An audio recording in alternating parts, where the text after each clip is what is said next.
Está claro que en términos electorales el gobierno, el oficialismo, está aspirando a acceder al balotaje. Y el balotaje es otra elección que se verá. Y no parece ser una locura, es una de las posibilidades viables. Hoy te diría, como lo dicen gran parte de los que hacen estudios de opinión pública, hablamos con Federico Aurelio hace semanas atrás, también la semana pasada fue, sin ir más lejos, tuvo mucha repercusión también esa nota, muchas reproducciones en Diario K, creo que cerca de 70.000 reproducciones tuvo el diálogo que tuvimos con Federico Aurelio, que fue uno de los estudiosos, ¿no?, de opinión pública, encuestadores, como se le suele decir, que de alguna manera había acertado o había acertado bastante el resultado de las primarias. Bien, esto es por un lado uno de los elementos. La figura, sin duda alguna, sigue siendo Javier Milei. Vamos a escuchar a Javier Milei hablando de un tema muy sensible para la Argentina, que es el tema Malvinas. Ahí va, esto entra con todo y ahora sí, vamos a escuchar a Javier Milei hablando de Malvinas. Dale, 3, 2, 1. Nosotros lo que decimos es que, a ver, las Islas Malvinas son argentinas, ¿sí? Y digamos, si la soberanía no se renuncia. Ahora, también es cierto que hubo una guerra en la cual nosotros perdimos, ¿sí? Ese es un punto. Entonces, lo que nosotros estamos proponiendo es una solución para que las islas vuelvan a la Argentina y tratar de ir a un acuerdo con Inglaterra como el que hizo China con Hong Kong. O sea, tal que después de un determinado momento las islas puedan volver a la Argentina. Ahora, para eso tiene que haber un acuerdo entre Argentina e Inglaterra, pero no se puede desconocer, digamos, la posición de aquellas personas que viven en las islas. Claro, el derecho de los usurpadores. No le quiero otorgar derecho a los que son los familiares directos de quienes fueron los usurpadores de las Islas Malvinas, ¿no? Esto para entender el peligro que encierra Javier Milei como presidente. Es increíble que tenga el nivel de adhesión popular con lo impopular que son las medidas que él públicas plantea, ¿no? Tal cual. Bueno, vamos a escuchar a Miguel Ángel Pichetto. Escuchame una cosa, mira, Pichetto se enojó con el periodismo. Mirá vos. Nosotros también. Digo que debido al proceso de consolidación e instalación de esta candidatura que me parece que es muy compleja para el país. Pero bueno, allá ellos se tendrán que hacer cargo, después que no... son como los encuestadores, y después nunca dicen qué pasó, hablan siempre con el diario del lunes. No aciertan una, pero te llenan de encuestas todos los días. Una encuesta nueva, ¿cómo te votarían en Villa Echenagucía las mujeres viudas de más de 70 años?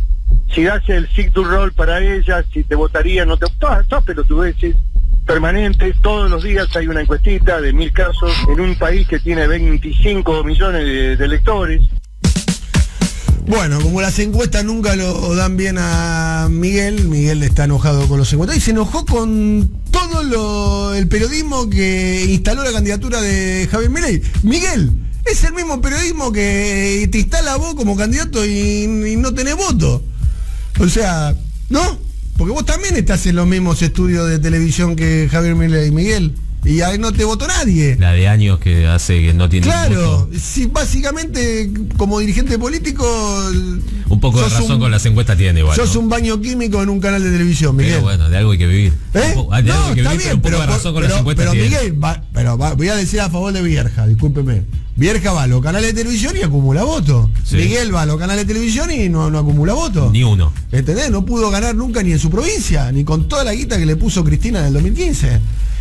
¿No? Sí, es completamente cierto. Y hasta donde yo sé, yo lo veo, prendo la televisión y está Miguel Pichetto siempre. Ay, no es un tipo, mirá, la verdad, no es Miriam Bregman, decir, mirá, nunca le invitan a la televisión. No, igual hay cierta razonabilidad en lo que dice. Lo que pasa es que quizás no es. Sí, le echa la culpa a los encuestadores. Vamos. Por favor. Pero que no la pegan, en parte tiene razón. Y además vale también al sistema político, ¿entendés? También es consecuencia, ¿no?, de gente como Pichetto que destruyó el sistema político tal cual como se conoce. Esto, yo insisto, acá estamos viviendo 2016, 2017, Brasil.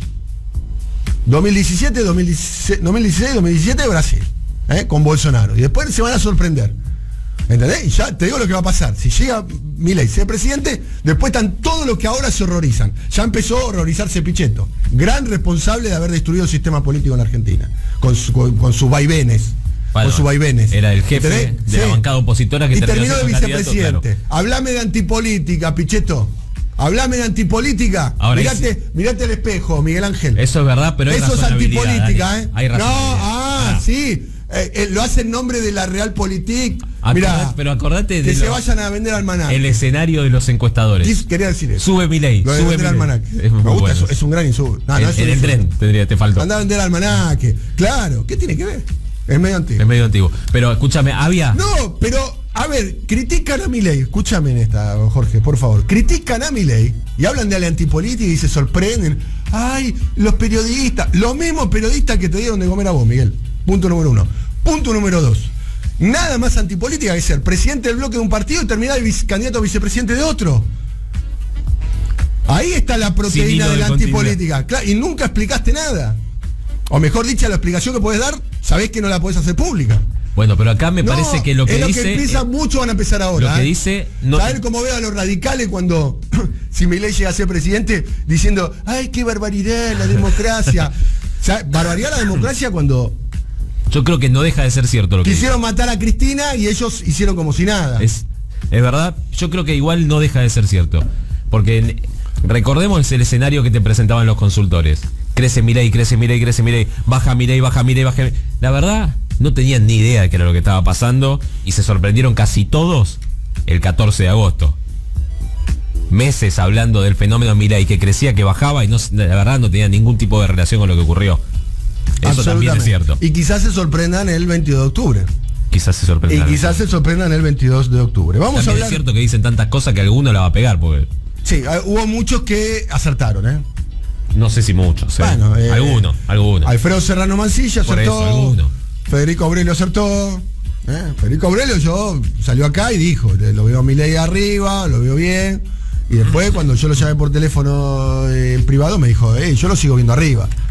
Podría haber salido tercero, fue como un triple empate, pero no fue triple empate. No fue. Milei le sacó 3 puntos al segundo. 3 puntos no es empate. No. 3 puntos, ¿no? Él sacó más votos. Bien, vamos a escuchar ahora.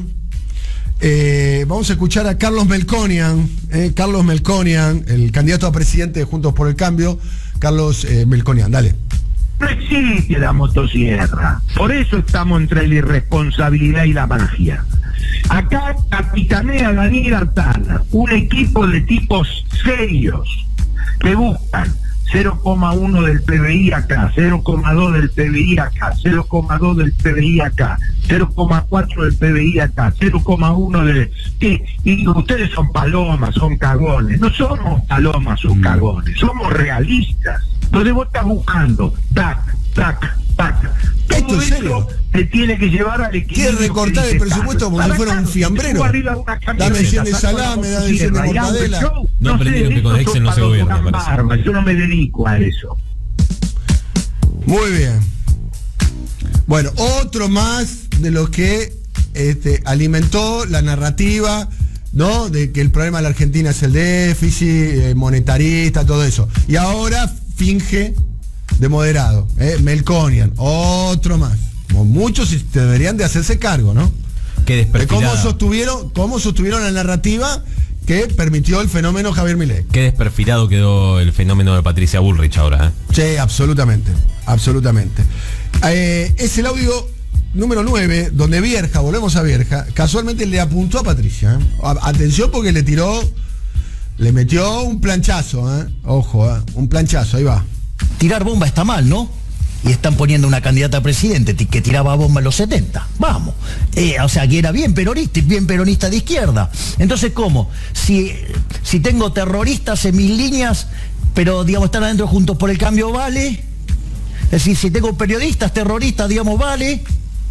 Pero si, digamos, o sea, lo hace otro, está mal. No, digamos, o sea, veamos las cosas como son. Veamos las cosas como son. El digamos, dice, o sea, me sorprende. Javier Milei. Bueno, le estará hablando. Ayer fue un día, digamos, importante en términos de noticias económicas. La inflación era de esperar. ya casi que no es noticia, a pesar de que es un número más dramático, la inflación más importante de los últimos 32 años. Sí. Hay que irse al año 1991. Al año 1991 hay que irse, que es, creo que es el último periodo del primer tramo del gobierno de Carlos Menem antes de aplicar la convertibilidad. Claro, ¿no? la salida de la hiper. Sí, de la hiper de Menem. De la hiper de Menem. De la hiper de Menem, recordemos. Son 12.4% y 124.4% el crecimiento interanual. Como decíamos recién, el índice más alto en los últimos 32 años, cuando fue en febrero del año 91, 2 meses antes casualmente de lo que fue la convertibilidad. En los primeros 8 meses del año 23, el índice de precio del consumidor acumula un 80.2%, lo cual implicaría que iríamos a una inflación anual del anual calendario. Bueno, no sabemos lo que puede llegar a pasar después de la elección de octubre, no sabemos lo que puede llegar a pasar eventualmente con la asunción de un nuevo gobierno, ¿no? Todo indicaría que si gana Milei o Patricia Bullrich habrá una mega devaluación. Incluso no sabemos. Porque lo están diciendo, además, no es que es una cosa que uno quiere meter miedo y demás, lo dicen a cielo abierto todo el tiempo en los programas, con las consecuencias que eso va a traer sobre la vida de todos los argentinos y fundamentalmente de aquellas personas que viven de un ingreso fijo y fundamentalmente con aquellas personas que con un ingreso fijo no logran subsistir. Si profundizamos más, no sabemos bien qué va a pasar las semanas previas a las elecciones, que siempre hay tensión cambiaria y ya ocurrió en las PASO. Incluso no sabemos qué puede ocurrir en caso de que haya continuidad. Sí. Si gana Massa, tampoco sabemos bien qué puede ocurrir en esa transición, digamos. La inestabilidad es total. Sí, entre otras cuestiones porque Massa todavía no ha dado, más allá de su declaración de principios, no ha dado a conocer su programa económico. Massa toma medidas, pero no, su programa político, su programa económico, él dice que, no sé, hay que sacar al Fondo Monetario en la Argentina, pero que hay que pagarle. Y esas dos cosas, me parece que si le pagamos al Fondo Monetario, eso implica un nivel de restricciones para el resto de la sociedad argentina muy alto. Sí, suele repetir que hay que juntar los dólares, pagarles. Es lo que quiere el fondo. Claro. No entiendo cómo eso se presenta como una heroicidad de parte de Bueno, Massa. No sé si es lo que quiere. El fondo quiere que le pagues, le junte dólares, que le pagues. No sé, cuando hablamos con Werner, no sé si dijo que quería que le paguen. Dijo que quería que la bicicleteen, ¿no? Y condicionar siempre la política económica. Bueno, está bien, pero en ese bicicleteo está el condicionamiento de la política. Claro, por eso. Económica. Bueno, en otra Werner tuvo mucha repercusión. Tremendo. Bueno, lo que más aumentaron fueron los alimentos, entre ellos la carne y las bebidas, tras la devaluación del Fondo Monetario o impuesta por el Fondo Monetario según la narrativa oficial. Según la narrativa oficial, ¿no? Que el Fondo Monetario pedía una devaluación de 100%, bueno, algo absolutamente impracticable, ¿no? 100% hubiese implicado que el gobierno prácticamente ya desaparezca cualquier tipo de opción electoral. La inflación se disparó 12.4%, después seguimos con algunos audios más. En agosto, el índice más alto en los últimos 32 años. Y vamos a saludar a Alejandro Banoli, quien fuera presidente del Banco Central y economista. Alejandro, querido amigo y compañero, ¿cómo estás? ¿Qué tal? Buen día, ¿cómo te va? Muy bien. Bueno, queremos escucharte un poquitito tu análisis a partir de este anuncio de la inflación y después, por otro lado, los anuncios que hicieron a propósito de la devolución del IVA para trabajadores, jubilados y monotributistas. Bueno, creo que habría que empezar, en primer lugar, bueno, es un dato malo, un dato claramente, yo diría, la mitad de los 12 puntos o un poco más causados por esta devaluación a la que el fondo obligó a la Argentina. Una mala praxis totalmente esperable, porque uno sabe que en Argentina, cuando se devalúa sin reservas, en un contexto de sequía y en un año electoral, no podía dar otro efecto. Pero bueno, el gobierno argentino negoció lo más y lo mejor que pudo, y era importante recibir el desembolso. El daño está hecho, claramente. Y bueno, yo te diría dos cosas, ¿no? En primer lugar, empiezo por el mediano plazo. Digo, claramente el oficialismo de ganar las elecciones, creo que tiene que darse, digamos, una estrategia de bajar la inflación para solucionar este problema que viene de arrastre y que se agravó por estas dos razones. Y volviendo un poco al más corto plazo, digamos, un poco al sentido de tu pregunta, creo que son, dentro del contexto que se están tomando, muchas medidas bastante consistentes, algunas más potentes que otras, que tienen que ver con esto, con suplementar los ingresos. Creo que en la primera tanda de hace 10 días se puso más el eje en los jubilados de la mínima, en los trabajadores. En relación de dependencia faltaba algo para los informales, y complementar esto con nuestras medidas por dos motivos. Primero, para suplementar los ingresos, para compensar la inflación, y segundo también para compensar una desaceleración de la actividad económica que se estaba ampliando estos meses, en parte por la sequía, en parte por la suba del dólar.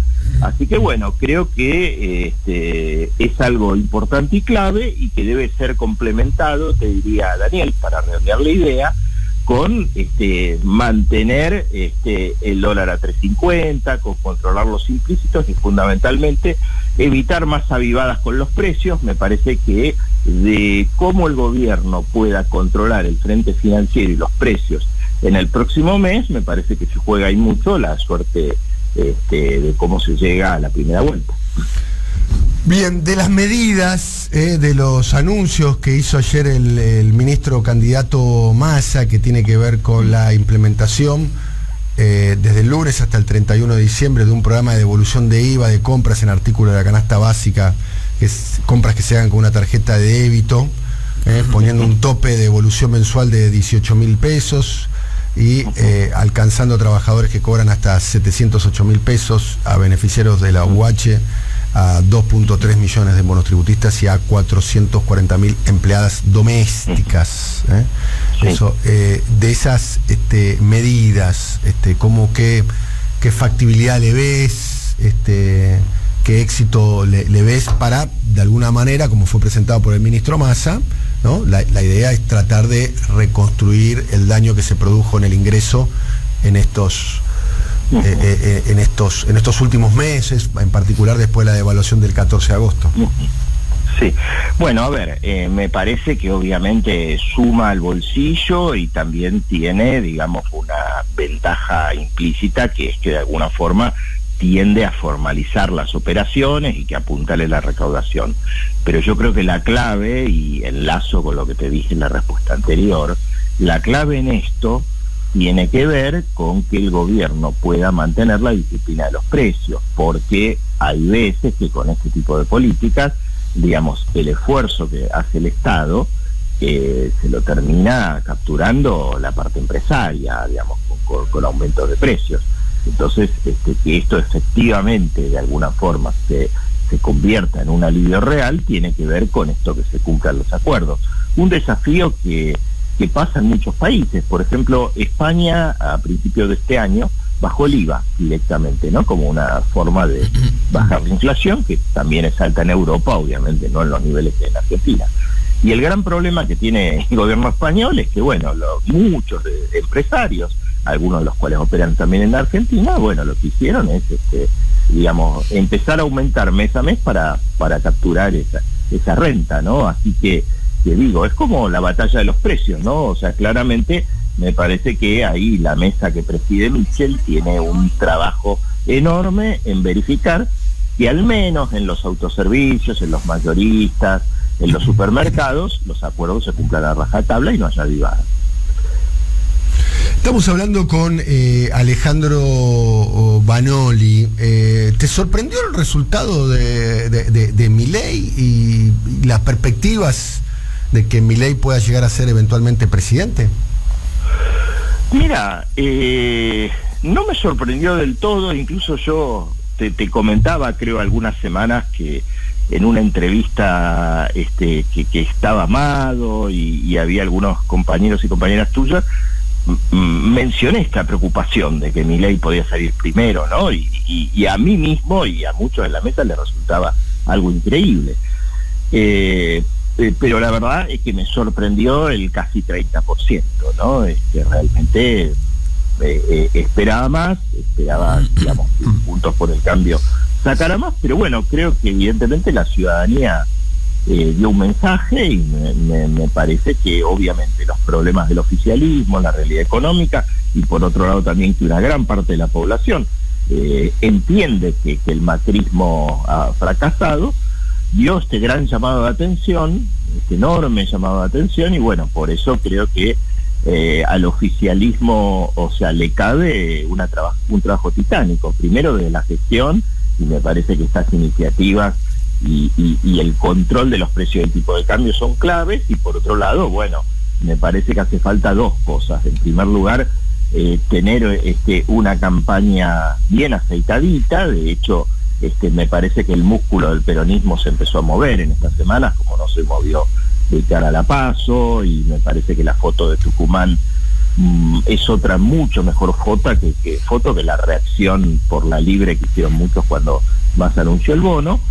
Y por otro lado, me parece también que más allá de defender digamos, estas medidas de masa y tener una buena campaña, hace falta que el peronismo vuelva a enamorar, o sea, plantee, digamos, alguna alternativa por fuera de denunciar con toda crudeza lo que implican para la gente si llega al gobierno La Libertad Avanza, Milei o Juntos por el Cambio. Bueno, plantear qué hacer de distinto, qué hacer de más profundo, qué hacer de mejor.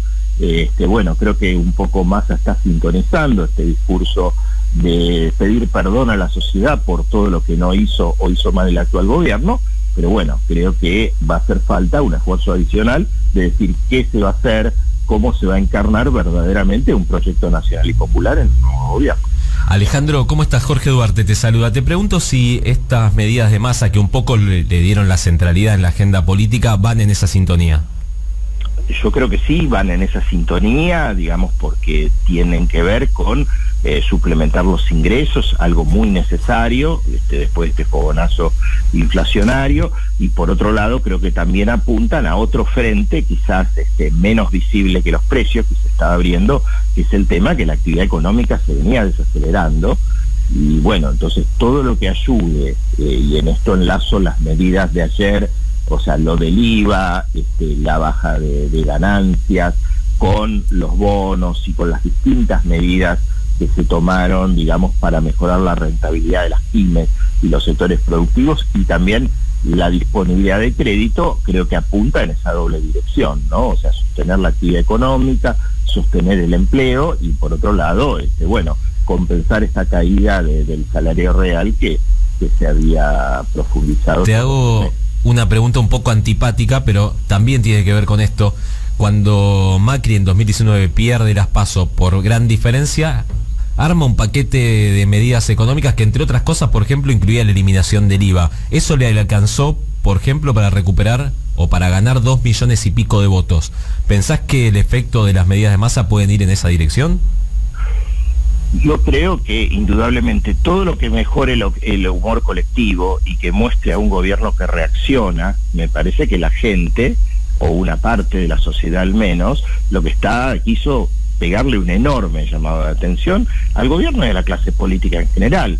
Entonces, bueno, creo que no alcanza, era totalmente necesario estas medidas para digamos, compensar la brutal devaluación a las que nos obligó el Fondo Monetario, pero vuelvo a decir, me parece que de nuevo, no solo hay que denunciar la dolarización, lo que implicaría un gobierno de Patricia Bullrich, la locura de los proyectos de Milei, digamos, que en ningún país del mundo se aplican, también, vuelvo a decir, me parece que absolutamente necesario es que se plantee un proyecto claro y que la gente pueda decir, bueno, no es un mes que el gobierno hace buena letra, sino que vamos a tener un gobierno que haga buena letra, no para los mercados y para el fondo, sino para la gente por 4 años.